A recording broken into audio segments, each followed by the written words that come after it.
Quelles sont les caractéristiques du public que l'école accueille? Un public multiculturel qui vient surtout des alentours en tous les cas, et alors des gens qui sont issus de l'immigration et qu'on nous demande d'accueillir dans nos écoles, qui arrivent directement ici sur le territoire belge et qu'on nous demande d'accueillir dans l'école. Est-ce que l'école est adossée à une école secondaire? Elle n'est pas adossée, mais nous avons une école secondaire donc, avec 2 implantations, générale et alors l'une professionnelle également. Et donc la moitié de nos élèves de 6e primaire passent généralement dans notre secondaire.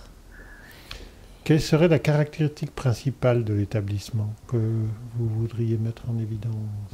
Moi, la caractéristique, c'est une école ouverte, ouverte à chacun, ouverte aux enfants tels qu'ils sont. Et donc, on va essayer de les amener le plus loin possible, comme ils arrivent dans notre école, pour leur donner le meilleur possible, en tous les cas. On essaye d'accueillir tout le monde. Dire non, c'est dur à un enfant. Moi, j'ai beaucoup de mal avec ça, en tous les cas. Comment décririez-vous le climat scolaire de l'école et est-ce qu'il est un facteur favorisant les apprentissages? Je crois qu'on a un climat en tous les cas assez serein dans l'école et une équipe très soudée. Beaucoup de concertation en tous les cas entre les profs, ce qui fait qu'évidemment c'est bénéfique pour les enfants puisque ces enfants souvent commencent à l'école maternelle et ils restent chez nous jusqu'en 6e primaire. Il y a de moins en moins de mouvance en tous les cas dans les enfants et donc le souci des professeurs de l'école maternelle est transmis aux primaires, etc. Donc l'enfant est suivi dans toute sa globalité au niveau de sa scolarité. Et je pense que c'est ça qui caractérise aussi notre école, cette équipe qui veut amener l'enfant le plus loin possible depuis l'école maternelle jusqu'à sa 6e primaire. Par exemple, vous avez réfléchi à la manière d'entrer en classe? On a réfléchi à la manière d'entrer en classe puisque pour se mettre au travail correctement, il faut un climat calme, détendu. Après une cour de récréation où ils sont très nombreux, c'est pas toujours évident. Donc aussi bien le matin que l'après-midi, le temps, on sonne à 8h15 et de 8h15 à 8h30, c'est un temps d'accueil où les enfants soit font de la lecture, ils peuvent aussi demander des explications face à un travail qu'ils n'ont pas bien compris à l'enseignante. Il y a parfois des fichiers à terminer, des choses que l'on peut faire à 2, que l'on ne pourrait pas faire dans un temps normal puisqu'on ne peut pas bavarder, tandis que ce temps-là, bon, il est quand même autorisé à avoir un peu plus de bruit généralement. Les enfants peuvent aussi éventuellement aller d'une classe à l'autre puisque nous travaillons par palier, donc les 5e au 2e étage, les 3-4 au 1er étage, et donc les enfants peuvent parfois voyager d'une classe à l'autre pour aller demander une explication à un professeur, pour aller parler d'un problème qu'ils ont eu avec un autre élève de notre classe. Donc c'est un temps d'un quart d'heure et puis on peut se mettre au travail. Le soutien aux élèves. Votre école met un accent particulier sur l'apprentissage de la langue. Est-ce que vous pouvez nous expliquer ça, de la maternelle à la fin des primaires? Donc de la maternelle à la fin des primaires, c'est quelque chose qui nous tient à cœur puisque les petits que nous accueillons souvent ne parlent pas du tout le français. Donc il faut que le plus rapidement possible, on puisse entrer quand même en communication. Et donc depuis l'école maternelle, on a des projets autour de la langue et on essaye surtout de réduire le nombre d'enfants dans les classes. Donc on essaie de travailler par demi-classe pour inviter les enfants à parler, à s'exprimer davantage, à les entendre les uns et les autres. Si on travaille avec des classes de 25 enfants, on n'entend pas chaque élève. Donc c'est un souci vraiment de chaque fois pour de nombreuses activités, surtout les activités langage, de scinder la classe avec 2 personnes. Ou bien alors c'est de travailler avec 2 personnes dans une même classe. Il y a des projets qui qui sous-tendent en tous les cas tout cela, c'est notamment le projet langage, où aussi nous avons des personnes de l'extérieur qui viennent dans les classes proposer des activités. Ces activités que l'institutrice vit avec cette personne et puis peut faire revivre dans sa classe à différents moments et peut aussi transmettre à d'autres collègues qui n'ont pas vécu la formation à ce moment-là. Cette formation langage se fait selon les demandes des professeurs, donc il n'y a pas d'obligation, mais celles qui s'engagent pour une année et s'engagent à transmettre éventuellement aux autres aussi ce qu'elles ont appris. Donc c'est un projet d'entité, donc on peut y adhérer ou pas. Donc notre école, ça fait déjà maintenant plusieurs années que nous y adhérons, mais on essaye que ce ne soient pas toujours les mêmes enseignants qui profitent de la formation. Donc il y a une formation par exemple phonologique très importante, et donc ça les professeurs je l'ai vu de mes propres yeux, donc ont mis en place presque chacun dans leur classe, alors qu'ils n'ont pas fait tous la formation. Donc ça veut dire que ça porte ses fruits. Nous avons une inspection il n'y a pas longtemps au niveau du langage également. Pas mal de jeux, en tous les cas, ont été construits par les enseignantes au niveau du langage. Et donc les enfants ont un bon bagage, ceux qui restent chez nous quand même leurs années de maternelle, avant d'arriver et d'aborder la lecture en première primaire et l'écriture. Donc voilà, ça c'est la façon dont on travaille. En primaire, on recommence aussi en essayant d'avoir des plus petits groupes, surtout première, deuxième année. On scinde les groupes pour les activités de français, lecture, écriture, orthographe et en mathématiques également aussi. On travaille avec des plus petits groupes. Troisième, quatrième, le soutien se fait dans la classe. Donc le professeur a une autre enseignante qui vient en classe pour soutenir son travail, pour s'occuper de plus petits groupes. Mais on sort moins les enfants de la classe au niveau des plus grands. C'est plus un travail de collaboration là, entre des enseignants qui travaillent dans la même classe. Et souvent, ce sont des titulaires qui se mettent à deux dans une classe, laissant à une enseignante, à une volante, le cours de sciences ou de géographie plutôt, puisqu'elles ont plus conscience peut-être de la difficulté des enfants, elles savent où mettre l'accent. La place de la bibliothèque dans ce dispositif. Alors la bibliothèque, c'est un espace donc, que nous avons pu mettre en place grâce à l'encadrement différencié également, que nous avons aménagé. Et donc cette bibliothèque, toutes les classes peuvent y accéder au moins 1 heure par semaine. Et donc pour un travail, là encore, dans plusieurs classes, ça fonctionne par demi-groupe. C'est un demi-groupe qui va avec un enseignant à la bibliothèque faire une activité, et puis c'est l'autre groupe qui prend la place. Ainsi, à nouveau moins d'élèves, et donc l'activité est plus fructueuse en tous les cas au niveau de l'apprentissage de la langue française. Ils peuvent également faire des recherches au niveau de, s'ils ont une élocution à faire, ils peuvent également aller emprunter de la documentation, des livres pour faire leurs recherches. Ils ont une aide informatique aussi, puisque nous avons aussi une classe d'informatique où là il y a des logiciels mis en place et des logiciels que nous avons achetés spécialement pour le langage, où l'enfant peut aussi travailler tout seul par rapport à tout cela. Quels ont été les résultats de ces dispositifs autour de l'apprentissage de la langue et les difficultés éventuelles que vous avez rencontrées ? Les résultats, c'est que bien nos résultats aux épreuves externes, aussi bien qu'au CEB, sont quand même d'un bon niveau.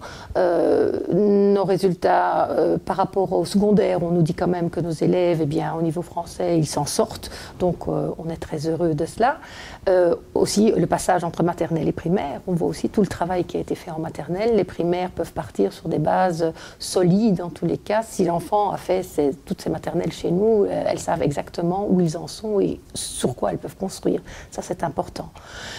Le plus difficile, ce sont les enfants, évidemment, qui arrivent de l'extérieur, en plein milieu d'une année, en troisième, en quatrième, en ne connaissant pas du tout le français. Donc, les primo-arrivants, nous n'avons pas de classe passerelle. Donc, c'est moins facile à gérer en tous les cas au départ, parce que l'enfant intègre une classe de 22-23, lui donner des moments pour lui apprendre le français tout seul, ça c'est beaucoup plus compliqué. Mais enfin bon, nous essayons quand même. L'immersion dans la langue française, certains démarrent assez vite et voilà. La logopédie nous aide aussi, nous avons une logopède, donc grâce aux anciennes ZEP, on a encore une logopède dans l'école. La logopède ne fait pas du travail individuel avec les enfants, mais du travail de groupe. Donc là aussi, elle va rechercher dans les classes maternelles, depuis la 2e maternelle jusqu'à la 6e primaire, des groupes d'enfants avec lesquels elle travaille le langage, mais le langage dans sa globalité aussi, pas des difficultés de prononciation, c'est pas ce genre-là, c'est vraiment dans l'apprentissage du vocabulaire. Elle fait énormément de jeux de langage avec eux, et donc ça porte aussi ses fruits, et pour les primo-arrivants, c'est aussi quelque chose qui leur permet d'avancer plus rapidement. La logopède prend aussi des groupes de primo-arrivants le soir, après l'école. Donc là, elle regroupe ces enfants qui ont les mêmes difficultés avec les élèves d'une autre école où elle fait aussi des activités langage. Donc vraiment, faisons tout pour que le langage avance le plus rapidement possible pour permettre à l'enfant d'apprendre et de se trouver bien dans la situation d'apprentissage. Au-delà de ce dispositif autour de l'apprentissage de la langue, quels autres dispositifs sont mis en place à l'école pour aider les enfants à s'y retrouver ? Mais on essaie de les aider par tous les moyens possibles, notamment aussi en les aidant au niveau du travail scolaire après l'école.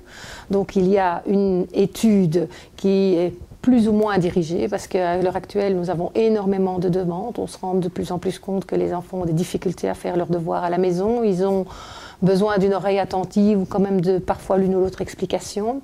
Donc ça, c'est un souci que nous avons, c'est de les aider aux différentes étapes, en tous les cas, que ce soit pendant le temps scolaire ou après le temps scolaire.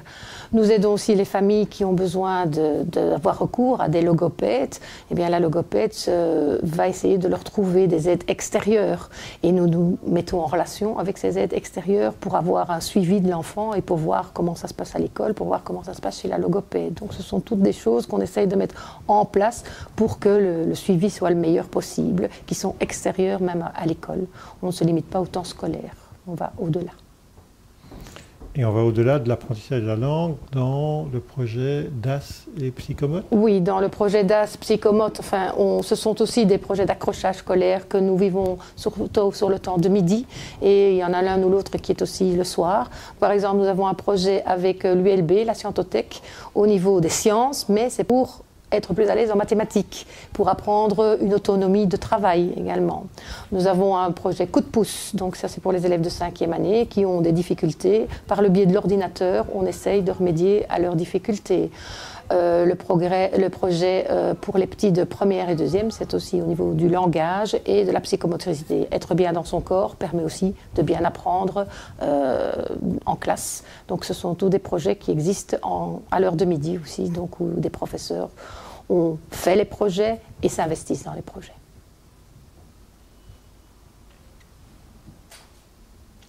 Au niveau de la relation avec les parents, quelle importance occupe la relation des parents, avec les parents dans l'amélioration des résultats? C'est vraiment quelque chose que nous essayons de travailler, mais ce n'est pas facile. C'est difficile de faire entrer ces familles dans les écoles, c'est difficile quand on leur parle de logopédie ou d'aller voir certaines personnes en dehors de l'école, de les faire venir et qu'ils comprennent. On doit les aider énormément dans les démarches. Et je pense que ça aussi, ça les amène à venir vers nous, parce que quand ils voient qu'on se préoccupe de leur enfant et qu'on peut les aider dans les démarches, à ce moment-là, il y a des choses qui bougent. Mais c'est vrai que la relation avec les parents, c'est difficile de les faire entrer dans l'école, c'est difficile de les faire participer à des activités. On essaye, par exemple, en maternelle, il y a les matinées des mamans, donc où les mamans sont invitées dans les classes à rester pendant 1 heure, mais à participer à une activité. Donc ce n'est pas simplement pour rester statique, elles viennent, elles participent à l'activité avec leur enfant pendant un certain temps, et puis après il y a un temps avec les mamans uniquement où on peut un petit peu discuter de ce qui s'est passé dans la classe. Mais c'est pas évident, il y a très peu de mamans qui participent. Les réunions de parents, on a très peu de participation. Oui, si on a un bulletin à la clé. Donc ça, ce sont des choses qu'on est en projet. En tous les cas, on essaye de travailler parce qu'on se rend compte que c'est important que les parents se mobilisent. Ils savent se mobiliser pour des fêtes scolaires, quand on demande des gâteaux, etc. Mais on voudrait qu'ils se mobilisent plus dans le travail, en tous les cas, des enfants, l'importance qu'a ce travail, et d'être simplement une présence auprès de leurs enfants. On ne leur demande pas de savoir compléter un devoir, mais qu'ils encouragent leurs enfants, qu'ils soient présents, qu'ils sachent au moins ce qui se passe dans la vie de leur enfant. Donc ça, c'est vraiment un de nos projets également. Donc on essaye de trouver des moyens de les faire entrer dans l'école. Donc maintenant, le projet Collation Saine, que nous avons mis en place depuis janvier, eh bien, nous allons faire des petits déjeuners malins auxquels on va inviter encore une fois les parents à venir. Et puis une séance d'information avec les parents, en essayant d'avoir un plus grand nombre, puisqu'ils peuvent déjeuner avec leur enfant. Peut-être qu'ils viendront dans l'école ainsi. Transposition. Est-ce que vous pensez que ce que vous avez mis en place pour soutenir les élèves dans cette école serait transposable dans une école d'un profil un peu semblable? Je pense que c'est transposable avec une équipe motivée, avec un pilote qui veut bien les guider aussi, voilà, parce que c'est pas tous les jours évident. Il y a des moments de découragement, et ça demande de l'investissement, évidemment. Mais je pense que oui, c'est facilement transposable, des jeux de langage, avoir quelqu'un, même de notre école, qui pourrait venir dans une école dire « Tiens, voilà ce que nous, on a fait au sujet du langage », ça peut très bien être transposé et donner des idées aux autres. C'était en tous les cas le but aussi du projet langage. C'était de faire des émules, pas rien que dans l'entité B1, mais de pouvoir faire des émules dans l'entité B2, B3, etc. D'accord. Et enfin, donc, quelles sont les évolutions que vous voyez encore pour votre école ou pour votre équipe? Quels sont les défis que vous voyez encore à l'heure actuelle et quelles sont les fiertés que vous pouvez légitimement retirer de ce que vous faites? Les défis, c'est vraiment encore de mobiliser plus les parents, certainement, pour les enfants, parce que pour qu'il y ait une plus grande collaboration, en tous les cas, entre les parents et les enseignants. On essaye aussi, un gros défi, c'est d'avoir plus de personnes qui pourraient venir nous aider dans l'école au sujet des études, tout ce qui est parascolaire en tous les cas, pour encore davantage aider les enfants également. Et notre grand projet maintenant, c'est aussi d'en faire des citoyens, donc d'allier aussi les comportements à tout ce qui est apprentissage, parce que ça ne va pas l'un sans l'autre. Donc avec un conseil citoyen où les enfants vont devoir s'exprimer également. Donc encore une fois, c'est l'utilisation du langage également qui sera très important là-dedans. Donc voilà. Et d'une des fiertés que j'ai, je suis très fière de mon équipe, en tous les cas, qui se mobilise, qui essaye toujours d'innover et de se remettre en question très souvent. Et oui, on est fiers de nos résultats de fin d'année, en tous les cas, et de voir que certains élèves, quand ils reviennent ici, sont arrivés quelque part et qu'il y a des traces, en tous les cas, qui restent en eux de ce qu'on leur a donné.